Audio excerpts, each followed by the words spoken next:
मुझे खुशी है कि इस कॉलेज ने मुझे जिस विषय पर बात करने के लिए बुलाया है वो विषय भाषा का विषय है। भाषा को लेकर मेरी राय का जिक्र परिचय में हुआ ही है। मैं ये मानता हूं कि हर भाषा आत्मा की भाषा नहीं होती है। भाषाओं के बहुत सारे काम होते हैं। अंग्रेजी भी मेरे लिए बड़ी प्रिय भाषा है, हिंदी प्रिय भाषा है, सारी भाषाएं प्रिय हैं। मैं उन लोगों में नहीं हूं जो किसी एक से प्रेम करने के लिए बाकी से नफरत करना पसंद करता हूं। मैं सबसे प्रेम करना पसंद करता हूं और उसमें हिंदी मेरी मातृभाषा है। तो जो प्यार माँ से होता है वो हिंदी से है। ये कहने में मुझे दुनिया के किसी भी मंच पर ना संकोच है, ना झिझक है, ना कोई भय है। तो हिंदी मेरी माँ है और माँ के मामले में न समझौते होते हैं, न चयन की सुविधाएं होती हैं, न चयन की जरूरत होती है। पर हिंदी मेरी माँ है का मतलब ये नहीं है कि तेलुगु मेरे दुश्मन है, या कि उर्दू मेरे दुश्मन है, या अंग्रेजी मेरे दुश्मन है। नहीं, मैं बिल्कुल नहीं चाहता कि आप भी एक ऐसा मिजाज लेकर आगे बढ़ें कि हम एक भाषा को सम्मान की निगाह से देखें और उसी तेवर से बाकी भाषाओं को अपमान की निगाह से देखें। ऐसा बिल्कुल ना चाहता हूं। मैं तो नहीं करता हूं। मैं चाहता हूं कि कोई भी ना करे, आप भी ऐसा ना करें।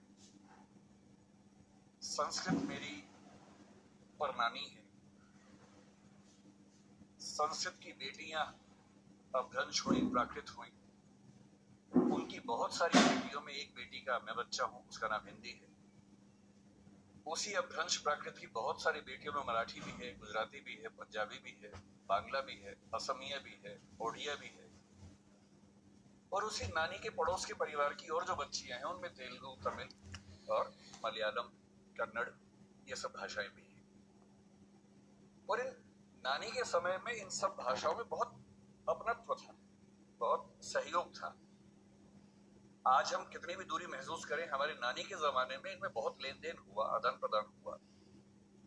और इसलिए जब आप मलयालम सीखेंगे या तमिल सीखेंगे तो आप बड़ा आश्चर्यचकित हो जाएंगे कि कई बार संस्कृत के शब्द एज इट इज आपको उन भाषाओं में मिलते हैं और आपको समझ में आता है कि एक पीढ़ी का अंतर नहीं है। तो थोड़ा और पीछे जाएंगे तो कई पीढ़ी पीछे हमारी बड़ी गहरी दोस्ती रही है, ताल्लुकात रहे हैं।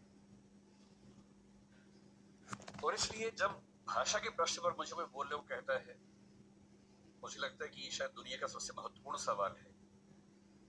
अलग बात है कि आजकल हम इसको एक हल्का सवाल मान लेते हैं, पर मैं भी आपको समझाना चाह रहा हूं कि दुनिया का सबसे महत्वपूर्ण सवाल क्यों है। हिंदी दिवस के दिन एक परंपरा है कि हम आमतौर पर भावनात्मक मुहावरों से बात करते हैं। आज सुबह से मेरे पास 8-10 मैसेज आ चुके हैं जिन सब में एक वाक्य लिखा है कि हिंदी भारत माता के माथे की बिंदी है। हर साल ये मैसेज आता है। अच्छा मैसेज है, पढ़ के अच्छा लगता है।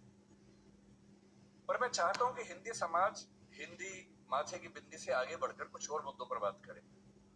केवल उन भावनाओं में डूब के बात करना काफी नहीं है, उससे कुछ आगे निकलना जरूरी है।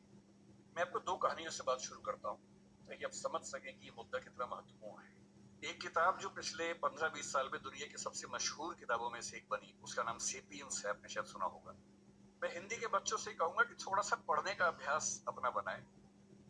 हिंदी के समाज से मुझे गंभीर शिकायत है कि हम लोग पढ़ते कम हैं, हम लोग भावनाओं में ज्यादा बहते हैं, पढ़ने की आदत हमें कम है। और आज के जमाने में जब दुनिया की हर अच्छी किताब हिंदी में भी उपलब्ध है तो हिंदी में ही पढ़िए, लेकिन कम से कम पढ़िए, क्योंकि पढ़ने से अच्छा कुछ नहीं है। एक किताब पढ़ने का मतलब किसी एक व्यक्ति के जीवन के 40-50 साल के निष्कर्षों को 3 दिन में समझ लेना। और आप 50 साल मैच्योर हो जाते हैं 3 दिन में, केवल एक अच्छी किताब पढ़ लेने से। बहरहाल, सेपियंस किताब मानव जाति का इतिहास है। ये भारत का इतिहास, आधुनिक इतिहास, प्राचीन इतिहास नहीं है, मानव जाति का इतिहास है। माना जाता है कि 1400 करोड़ साल पहले बिग बैंग हुआ, जहां ये पृथ्वी पहली बार बनने की प्रक्रिया शुरू हुई। 450 करोड़ साल पहले पहली बार जीवन अस्तित्व में आया, अमीबा आया। उसके बाद लंबे समय तक खूब घटनाक्रम होते गए। हम कहीं नहीं थे उस समय। 3 लाख साल के आसपास पीछे जाएं तो एक परिवार पैदा हुआ जिसको होमो कहते हैं। होमो का मतलब हमारा परिवार। उस होमो परिवार में एक हम है, होमो सेपियंस, क्योंकि हम होमो परिवार में सेपियंस नाम की शाखा है। उस परिवार में और भी शाखाएं थी।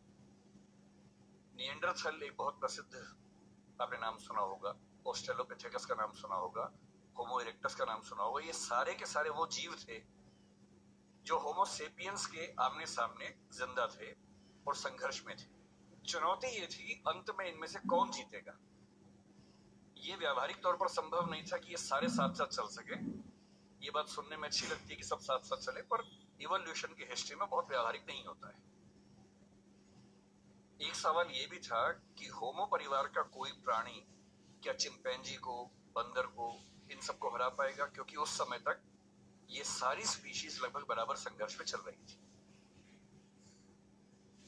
आज से 70,000 साल पहले तक ये सब यूं ही चल रहा था और फिर एक घटना घटी। उस घटना को सेपियंस किताब के लेखक ने, जिनका नाम युवाल नोआ हरारी है, उन्होंने संज्ञानात्मक क्रांति या कॉग्निटिव रिवॉल्यूशन का नाम दिया और ये घटना 40,000 साल तक चलती रही।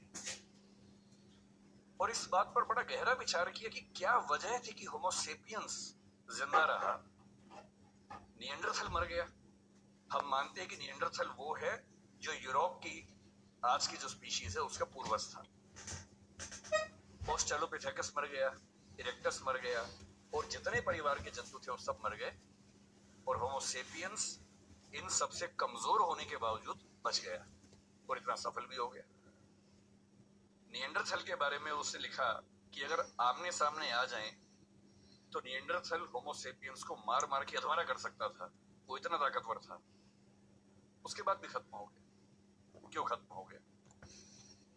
और तब आता है वो सिद्धांत जो आज की इस डिस्कशन की शुरुआत का बिंदु है। होमो सेपियंस इसलिए जिंदा रहा क्योंकि उसके पास भाषा की क्षमता थी।